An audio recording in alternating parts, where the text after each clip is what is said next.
ბათუმში იუსტიციის სახლის წინ დღეს გეგუთის ციხეში მყოფი მსჯავრდებულების ოჯახის წევრები შეიკრიბნენ და მოშიმშილე პატიმრებს სოლიდარობა გამოუცხადეს. აქციის მონაწილეთა ინფორმაციით ტუსაღებს ციხის თანამშრომლები უკვე მეორე დღეა სცემენ. საპყრობილეში შექმნილ სიტუაციას ერთ-ერთი პატიმარი ჩვენთან სატელეფონო საუბრისას დეტალურად აღწერს.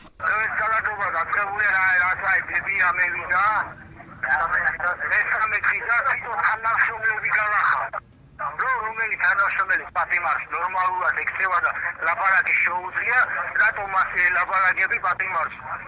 მე ვიყანა ვიღაც ჩვენგანები გამოწვევაზე არიან.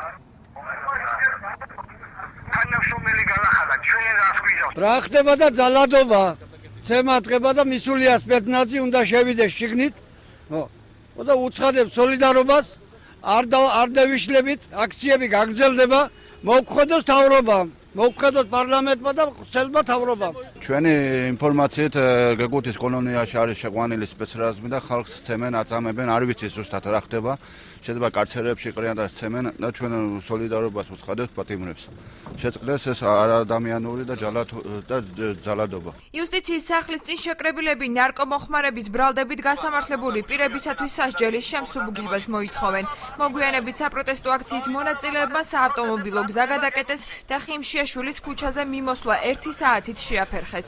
ადგილზე საპატრულო პოლიციის რამდენიმე ბრიგადა იყო მობილიზებული. პატიმრების ნათესავებსა და სამართალდამცავებს შორის მცირე ინციდენტიც მოხდა. პატრულის თანამშრომელმა საავტომობილო გზის გათავისუფლებას სცადა, რასაც შეხლა შემოხლა მოჰყვა. აქციის მონაწილეები სამართალდამცავების მხრიდან ძალის გამოყენების ფაქტზე საუბრობენ. აგერე გაციეო და ხეცები არიან სადისტურად იქცევიან.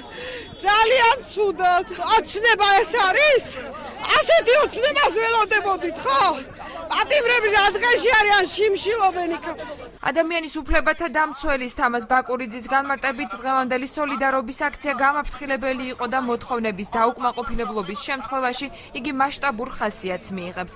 ბაკურიძის თქმით, ხელისუფლებამ პატიმრების მდგომარეობის გაუმჯობესების კუთხით ეფექტური ნაბიჯები უნდა გადადგას. დღევანდელი აქცია არის იმის სიგნალი, მესიჯი, რომ ხელისუფლებამ რაღაცა გააკეთოს, რომ პატიმრების მდგომარეობა გაუმჯობესდეს და ის დანაპირები, რაც შეეხება კოდექსის შეცვლას, აი 260-ის იმის საზღვრის გადაკვეთის შესახებ, რაც დაპირდა ხელისუფლებამ რომ შეიცვლებოდა, ეს შეასრულოს.